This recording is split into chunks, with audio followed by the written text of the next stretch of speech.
This was one of my grandfather's pocket knives, and I just found it recently, and it's been, I don't know, sitting in a box for a long time. Quite patinaed, and here on the edge there's a big chunk of it taken out. Now this is a fairly delicate piece of steel. I don't want to remove a lot of metal. I just want to kind of bring this back. So to remove that divot, that cutout there, it's going to take a lot of steel away. So we're not going to go quite that extreme on it, but we're going to try and get a good edge on this thing, and so it'll cut hair off your arm. So what I'm going to do is I'm going to start on let's start on 120 grit, okay, and we'll show you how this works. So this is pretty much a flat grind on here. There really isn't, you know, this is flat grind to a little convex, because when I lay this down flat, there's pretty much no gap there. That edge is right there. So what I'm going to do is just tilt it up a little bit, you know, so there's, if I did it this direction, so if I did it on here, going this direction, I'm only tilting it up probably about that much, so you barely have a shadow under there. Okay, I'm going to do it this direction first so you can see what we're doing. Now, what I'm going to do is put more pressure towards the tip first, and then slowly move it back this way. So again, we're going to just kind of tilt it up just a touch, and I'm going to rock it towards the tip and move about this much. Now, as you can see, all of a sudden we've got gray on the paper, and that means that we're cutting steel. So as I start seeing that there, I'm going to start putting pressure, moving pressure over, changing my angle, and moving it back towards the handle a little bit.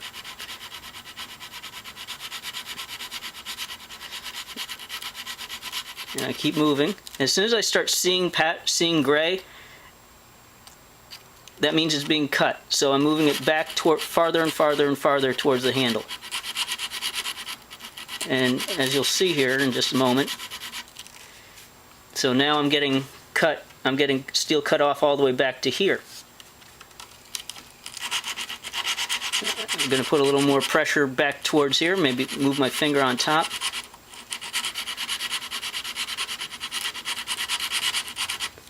And now you see I'm getting a full-length cut all the way from the tip all the way to the back. And that means I'm taking steel off the entire edge all at once. And it's only taking it off of the first just a little bit at the front. That's because I've got it tilted up just a little bit. If I wanted to lay it flat, I would be getting a steel cutting pattern, basically like the shape of the blade. So again, I'm going to stay in the same place. Actually, I'm going to move over a little bit and get some fresh grit. Pressure up towards the tip, and that's all it's cutting, is right up there to the front. As I rock the pressure back towards the handle, I get a longer cut. Now, as you can see, I'm not making big sweeping motions. I'm just moving, basically vibrating this edge.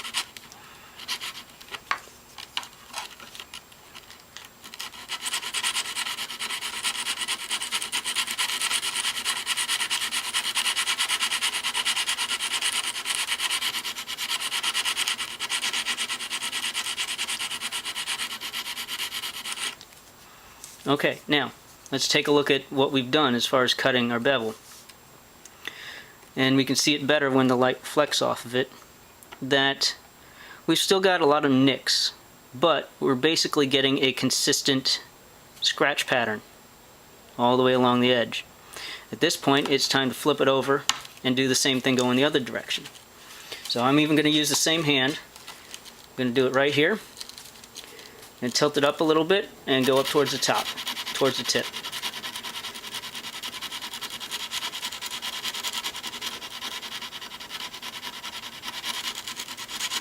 And then I'm going to gently start rocking my pressure back towards the handle of the knife.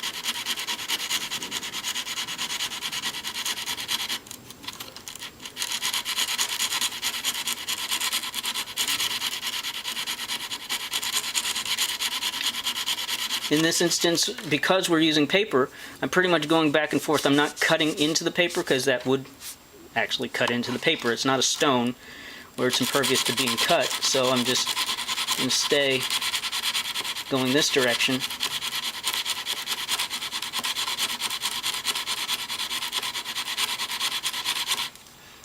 And don't be afraid to move over and just use more paper, use up the paper. When you're using sandpaper like this, treat it like it's free. Use as much as you can. Move whenever you feel like you're not cutting very deeply anymore, like it should be.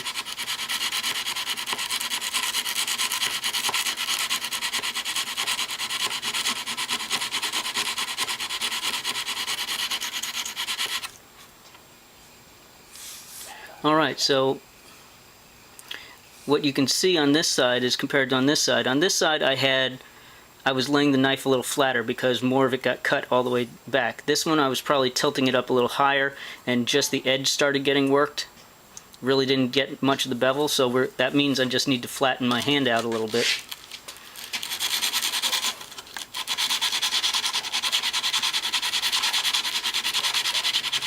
So just watch what's coming off on the paper, and it's a real good indicator of where the steel is coming off the blade, where the pressure is being applied. Right now, as you can see here, most of this steel is coming off of back here, not coming off towards the tip. So if I want it to come off towards the tip, I'd rock my pressure up towards the tip a little bit more. And now you can see you've got gray, you got steel on the paper coming off the tip.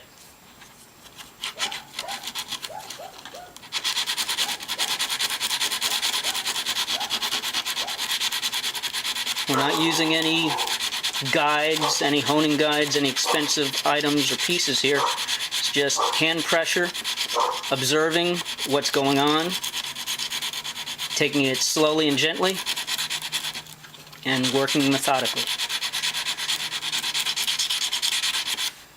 Alright, there we go. So that's pretty much got a consistent scratch pattern across there, and already that's getting quite sharp. So now we started on 120 grit, and because I've got everything on the other side, we're going to turn this around and I'll just continue on the other side with 150 and then we'll keep going. Alright, so now we've moved from the 120, we're going to go up here to the 150, and we'll just continue the exact same process.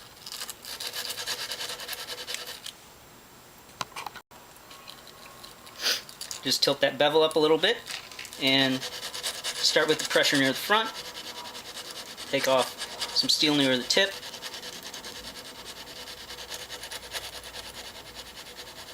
as you can see on the paper, well, you probably can't, it's pretty far away. It's not going to take very long, because now once you've pretty much shaped the edge or got what you want out of the roughest paper, all we're doing now is we're removing the scratches from the previous paper, and it doesn't take very much whatsoever. So now we flip it over, do the same thing on this edge, and now all we're doing is trying to get that full shape of the blade onto the paper in steel particles. So I kind of start up near the tip, and then once I start getting steel off there and I'm happy with how much is coming off, I'll rock it back towards the handle and change my pressure.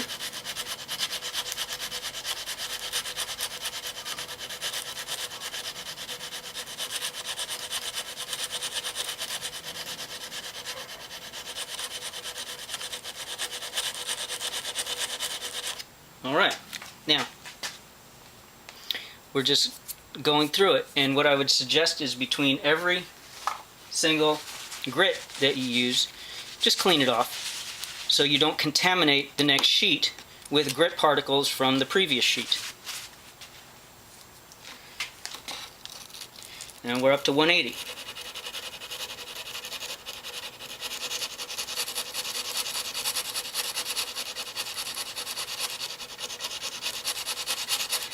And you see I didn't spend very much time on the 150. We're going to do about the same thing here on the 180. As soon as we get a consistent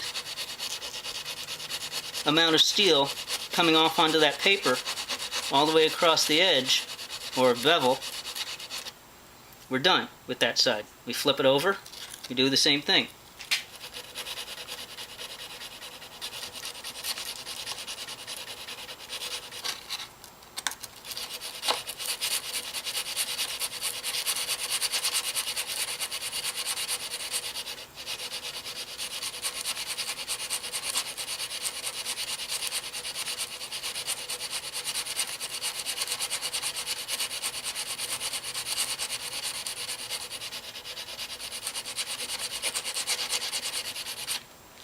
Alright, we pretty much got the shape of the knife blade on the 180 paper in steel. And as you can see, we're getting a fairly consistent pattern across.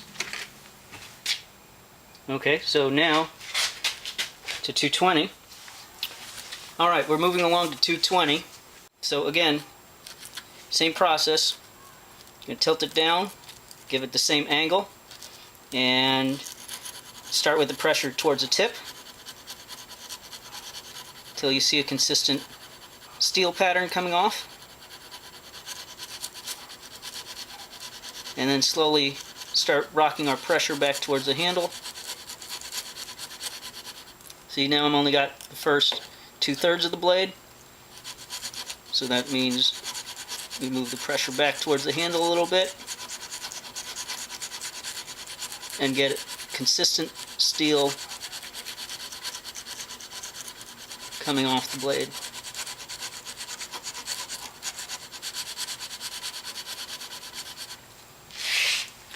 Alright, once we do that side, we'll flip it back over, do the other one, do the other side. Same thing. Kind of a little up on the bevel, pressure towards the tip.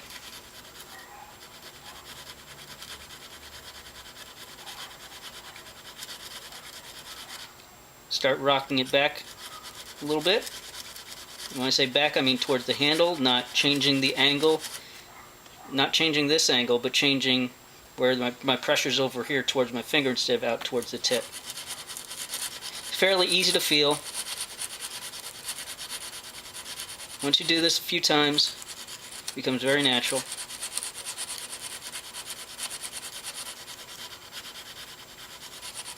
And I kind of go back and forth with my pressure out, moving it out towards here or back towards my hand, based on how much steel I see coming off the blade, so that I want it to be fairly even, meaning even as far as the amount of steel I see coming off the blade. So right now I see a lot coming off in the middle and not as much coming off towards the back end, towards the handle, so that's where I'm going to start putting more pressure.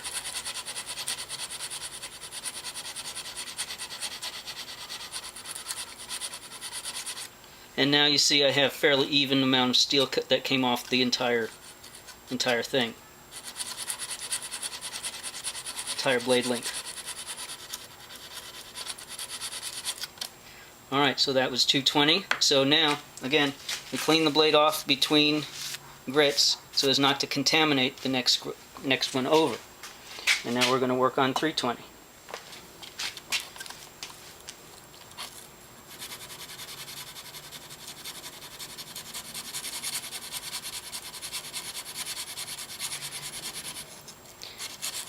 The higher you get, the faster it goes. Because again, we're removing the scratches from the previous grit. We're not reshaping the edge every time. The only thing we did as far as shaping the edge, shaping the bevel, defining what we wanted was on our roughest grit that we decided to start with for however much needed to be defined on each individual piece. So that went fast.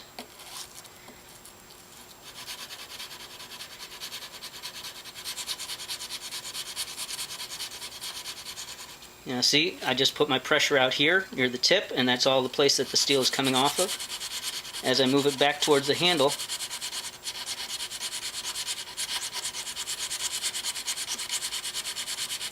the steel starts coming off along the full length of the blade.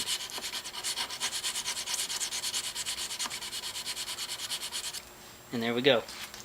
Time to move on. Move up to 400 grit.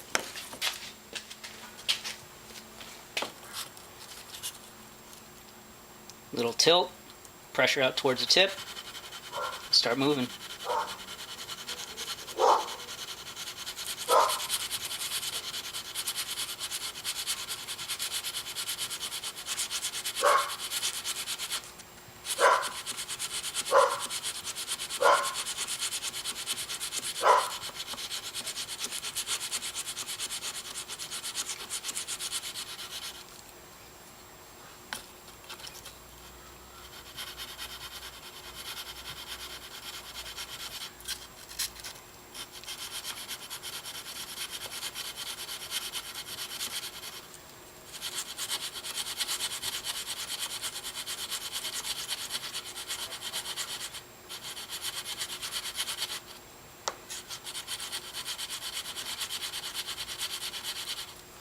Now, some of you may be saying, okay, but you're doing this dry. Isn't it creating too much heat? No. We haven't introduced any lubricants such as water or oil or anything in the mix. Doing this all dry. You can do this in the field. Again, if you have a smaller, you can just take a piece of plywood like this,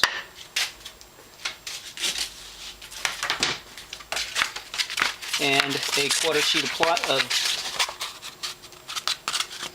paper. This is 220 silicon carbide paper.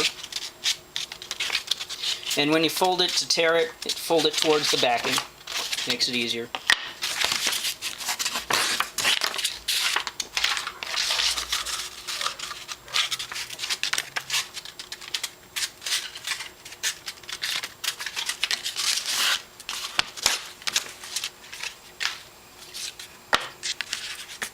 And there you go.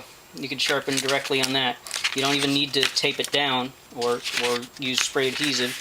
You just hold it down, because wherever, as long as you're flat, wherever you're sharpening on, it's going to be held down.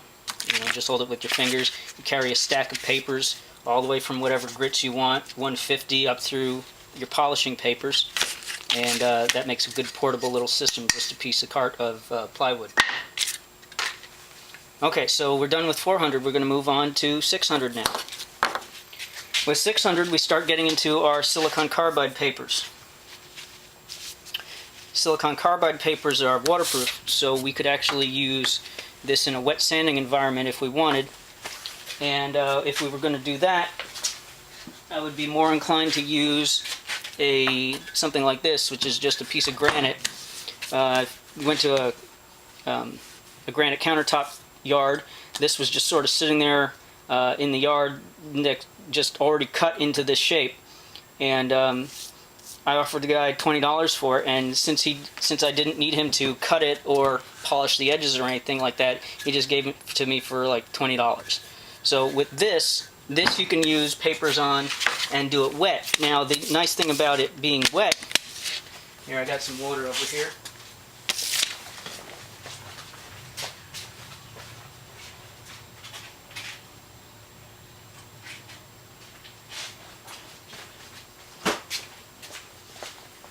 You wet your paper down or soak it real well, and it's going to stick pretty much to that surface. Just the surface tension will adhere it there, and a wet cutting wet will also help float away some of your steel. Now, the only drawback that I can see to using silicon carbide papers is that it's black, and it makes it more difficult to see that steel pattern coming off onto your paper that we wanted to see, like you're seeing here with the 400. Okay, so we're on to the 600, and we're going to do the same thing. Tilt it down, pressure towards the tip, Now, once we start getting up into this realm, 600 and above, we are starting to polish rather than cut. So we're not doing a lot of cutting there. You're not going to see a lot of steel coming off onto the papers.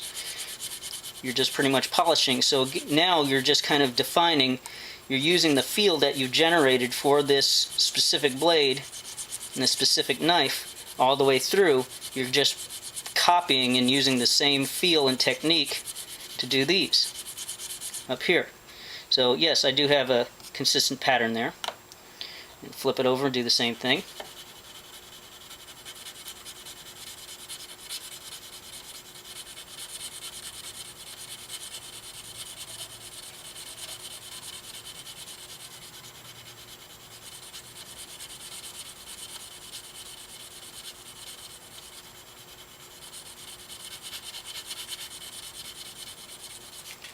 Alright, now we're up to 600. Okay, we're finished with 600. We're going to move on to 800.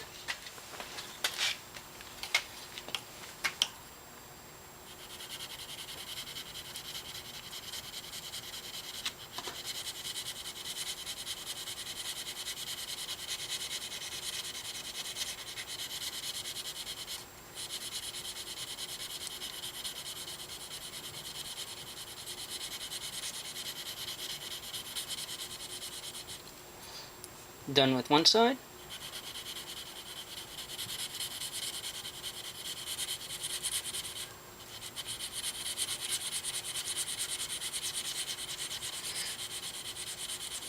I know it may be boring just watching me move this back and forth, but the whole point at this point is to show you how easy this is and how little time we need to spend on each individual one before we move up into the next. Okay, now take a look at this. I mean, the light's really glistening off of that bevel, and we're getting very sharp right now. So again, so we did 800. We're going to move on to 1000 grit. These are the papers that I got out of the from the auto parts store. Okay, probably not going to find papers with quite this high grit once you get past 600 at the big box stores or any hardware stores. So maybe in the paint department, maybe, but usually at auto stores they'll have the 600, 800, or at least the 800, 1000, 1500, 2000 papers. And the nice thing about these, the higher grits here, is they don't wear out very fast at all. Because again, we don't spend a lot of time on them, we're just polishing. Where again, all our edge definition, everything we needed to define with this edge and shape was done with our first paper, whatever we decided where to start. With this one, we started at, what did I start with? 120 is where I started on this one. 120, we went 150, 180, 220, 320, 400, 600, 800, we're on 1000. Now, as you can see, I don't know if you can catch, if you caught this, right down here at the edge. I got a little close to the edge and I put too much pressure towards the handle and I cut my paper. So as you can see, this edge is very sharp and it just cut that paper very quickly and cleanly.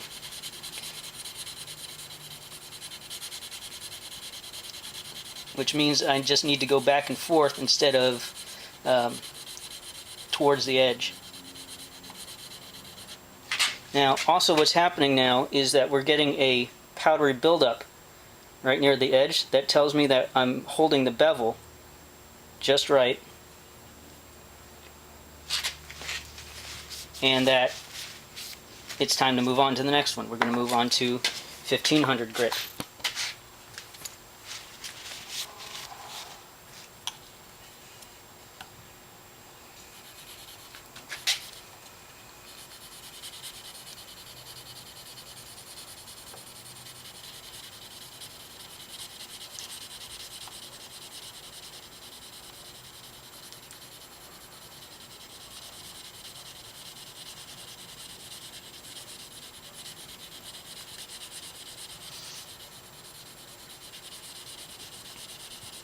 Now basically the last time I really was doing this for a group. We were sitting at a workshop, hanging around at night, just talking, having fun, and I happened to be sitting there, and I had sandpapers with me from 150 up through 400 grit.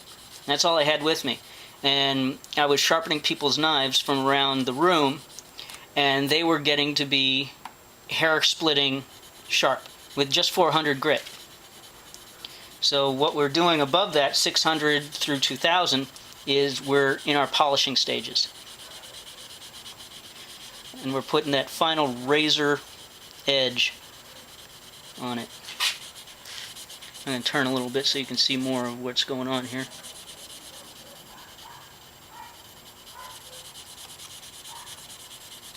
Okay, that's 1500.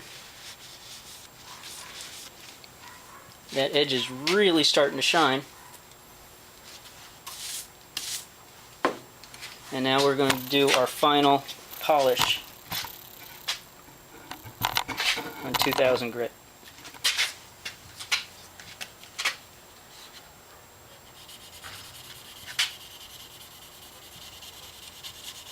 This won't take much. I'm just turning it a little bit so you can see exactly what I'm doing here.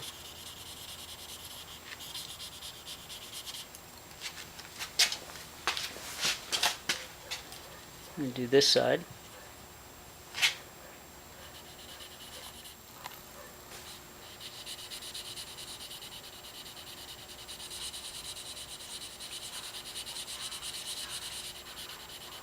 Rocking it up towards the edge. You see I'm keeping that bevel right along the lines. Now moving pressure back towards the handle. And the tip comes up a little bit. Just kind of going back and forth, making sure that we're fully covered. Alright. And as you can see, now as a reflection in the light, we have a mirror polish on that old blade's edge. And we did take that nick out. There was a pretty significant nick in the center of the blade on this thing. And it's gone now. So, does it shave you? Will it shave?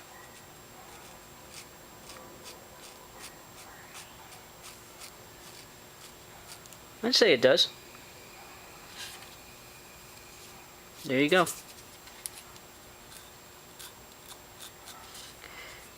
And that, folks, is how we would use sandpapers on a flat board to take a really dull, poorly defined edge that hasn't been touched in decades back to razor sharp perfection in just really a few minutes. Thank you very much.